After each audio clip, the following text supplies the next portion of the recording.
Good morning, students. My name is Manish. Now I am going to teach you English grammar for class 7.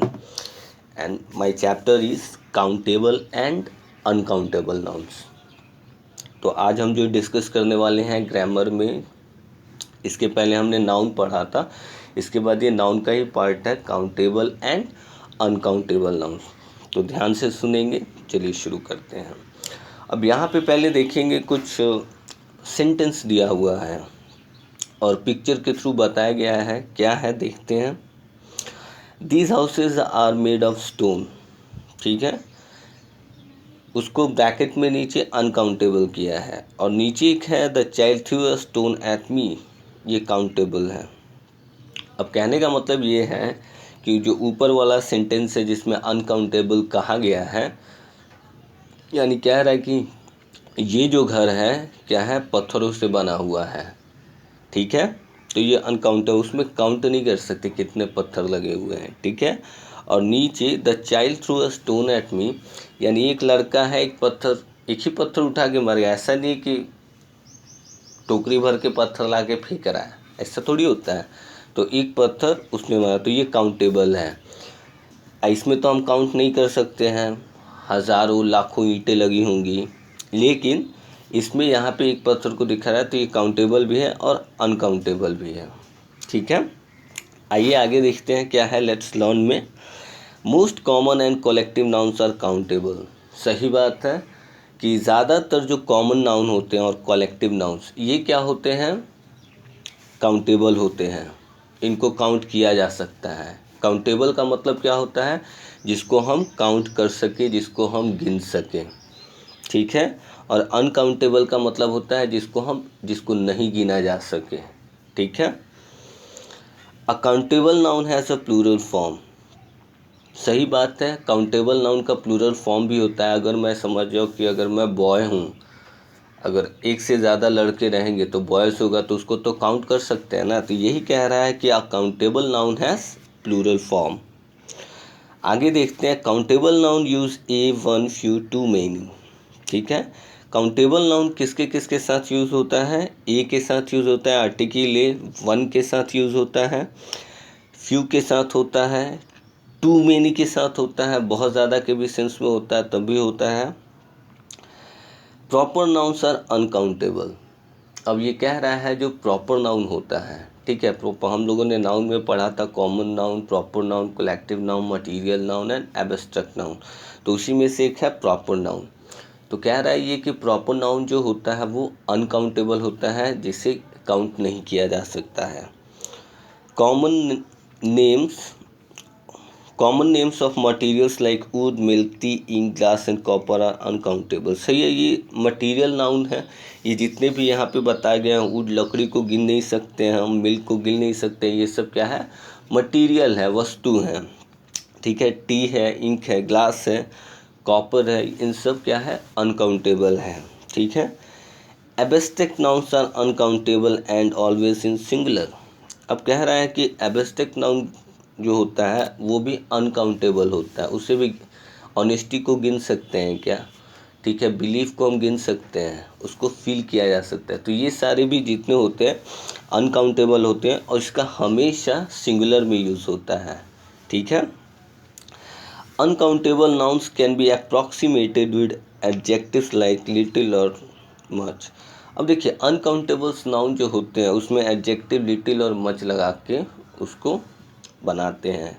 अब little वो भी material ही रहेगा, जो चीज़ें हमें दिख नहीं सकती, मतलब जिसको हम काउंट नहीं कर सकें, जो हो सकता है मटेरियल जैसा हो या फिर हो सकता है एब्स्ट्रैक्ट जैसा हो, तो उसमें लिटिल और मच लगा के ही यूज़ किया जाता है एडजेक्टिव का, ठीक है।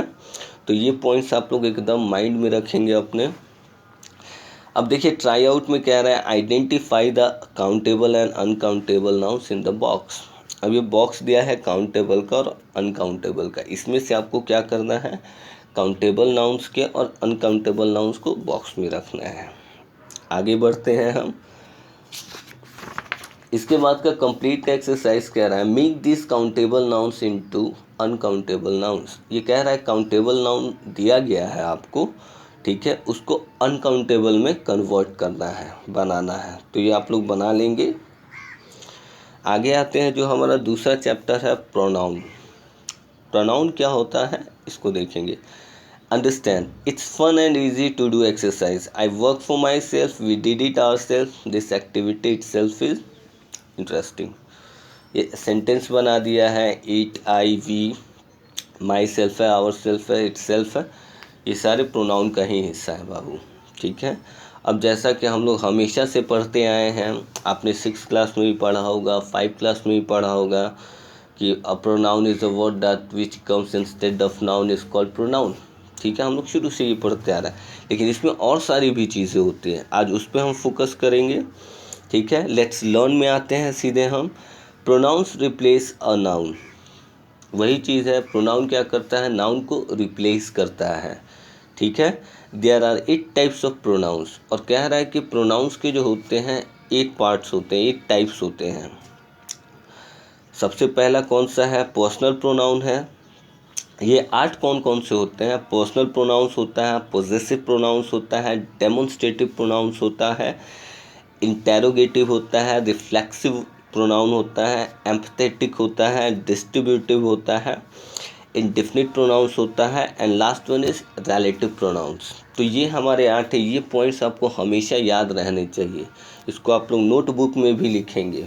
और जितना भी चैप्टर मैंने अभी तक पढ़ाया है, उन सारे के जितना लेट्स लर्न का पॉइंट है, कॉपी में मुझे चाहिए।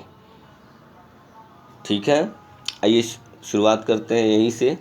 Personal pronouns. अब पर्सनल प्रोनाउन है क्या, पर्सनल प्रोनाउन क्या होता है कि अपना, खुद का। पर्सनल, पर्सनल का मतलब यही होता है ना। तो यहाँ पे कह रहा है कौन कौन सा पर्सनल प्रोनाउन हो सकता है, जो अपने बारे में बताएगा। आई हो सकता है, वी हो सकता है, शी हो सकता है, ही, हिम, हर, देन, इट, ये सब क्या है, पर्सनल प्रोनाउंस है। ठीक है, पोजेसिव प्रोनाउंस। सबसे पहले हम मीनिंग देखेंगे पोजेसिव का होता क्या है। पोजेसिव का मतलब होता है कोई चीज़ अपना होता है, जिस पे मालिकाना हक होता है, जिस पे मेरा अधिकार रहता है, उसको बोलते हैं पोजेसिव प्रोनाउंस बोलते हैं। और पोजेसिव प्रोनाउंस कौन कौन सा आता है, माइन आता है, आस आता है, यूर्स आता है, हिज आता है, हर्स आता है, देयर्स आता है। ठीक है, तो इसे होता है ना, this pen is mine, this book is mine, ये किताब मेरी है, दिस मोबाइल इज़ माइन। ठीक है, तो इसे आप बना सकते हैं। ठीक है, इस पे अधिकार का सेंस आ रहा है ना, this is my house, this is his house, ऐसे कह सकते हैं हम।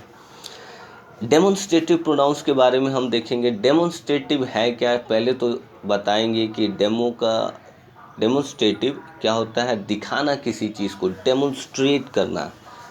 अब डेमोन्स्ट्रेट रहेगा तो वहाँ पे तो आसपास की कोई चीज़ें रहेंगे उसी को ना। अगर मैं बोलूँगा कि हाँ मेरे पास मेरा मोबाइल मेरे सामने है, दिस इज़ माई मोबाइल, तो मेरे पास में दिख रहा है, ऐसा नहीं है कि वो दोस्त पब्लिक स्कूल में छोड़ के आया हूँ और यहीं से कह रहा हूँ, ऐसा नहीं चलता है। डेमो का मतलब होता है कि वहाँ पे आप हैं, उसके बारे में बता रहे हैं, वो नज़दीक में है, आसपास में ही है कहीं आपके, जिसे आप देख रहे हैं, उसी को डेमो कहते हैं। डेमोन्स्ट्रेटिव में दैट, दिस, दोज आता है, यही आपका डेमोन्स्ट्रेटिव है। और सिंपल सा एग्जांपल लीजिए, हो सकता है आपके यहाँ कोई वॉशिंग मशीन आया हो, या कोई मान लीजिए ओवन लेके आया हो, ओवन नया खरीद के आता है ना, तो कैसे ऑपरेट करना है, तो उसके साथ एक आदमी आता है डेमो देने के लिए, that is the same thing.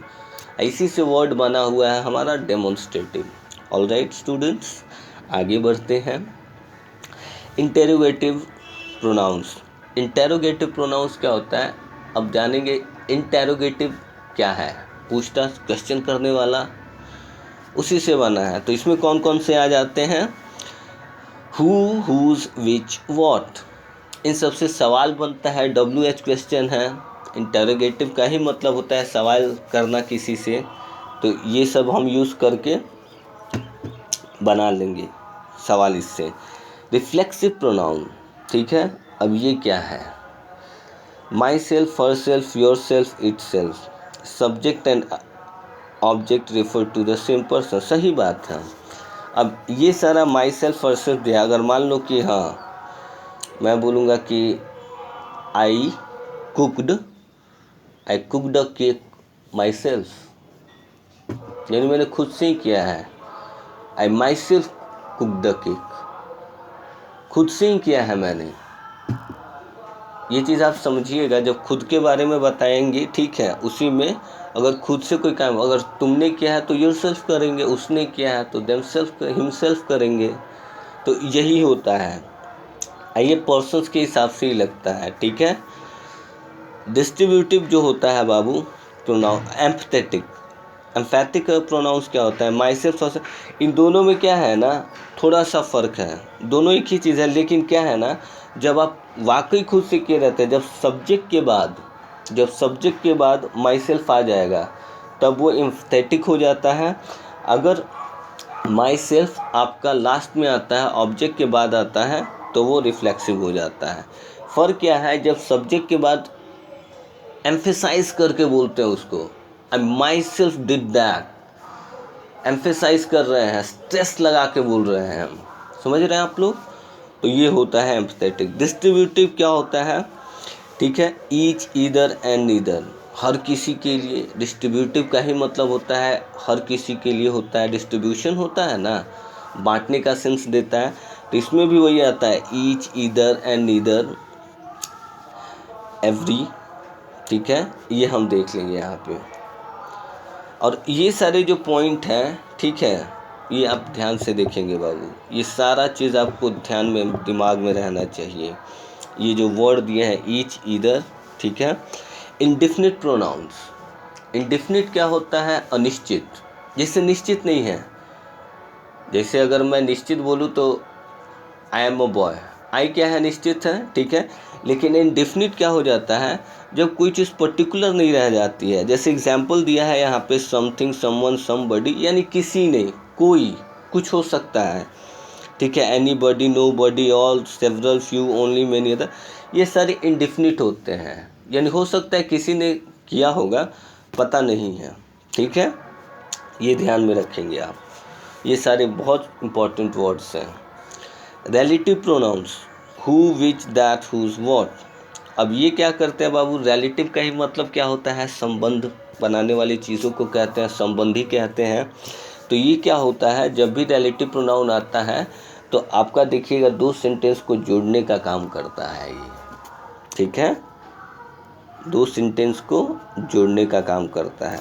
और ये हमें ध्यान में रखना है कि ये, और who, which, that, whose, what, यही सब जितना भी दिया गया है वर्ड्स, आप इसको माइंड में अपने रखेंगे, ठीक है।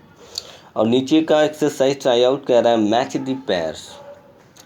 अब इसको मैच करना है पेयर्स को, तो आप लोग इसको कर लेंगे और मुझे दिखाना भी है। इसके बाद जो है, filling the blanks with pronouns to complete. हाँ, यहाँ पे फिलिंग द ब्लैंक्स दिया हुआ है, आपको प्रोनाउन फिल करना है यहाँ पे, ठीक है। ये आपका होमवर्क में आज होगा। और कीप इन माइंड जो दिया है, ये तो आप एकदम रट्टा मार जाओ कहीं से भी, ये पूरा ग्रामर इसी पे बेस है बाबू, ठीक है। ये ध्यान में रखेंगे आप लोग, बहुत ज़रूरी है ये। आज के लिए बस इतना ही, 2 चैप्टर हुआ और इसके बाद हम एडजेक्टिव पढ़ेंगे। पहले आप प्रोनाउन देख लीजिए, वीडियो देखिए, जो नहीं आता है सेशन के दौरान आप पूछ लेंगे। Thank you so much.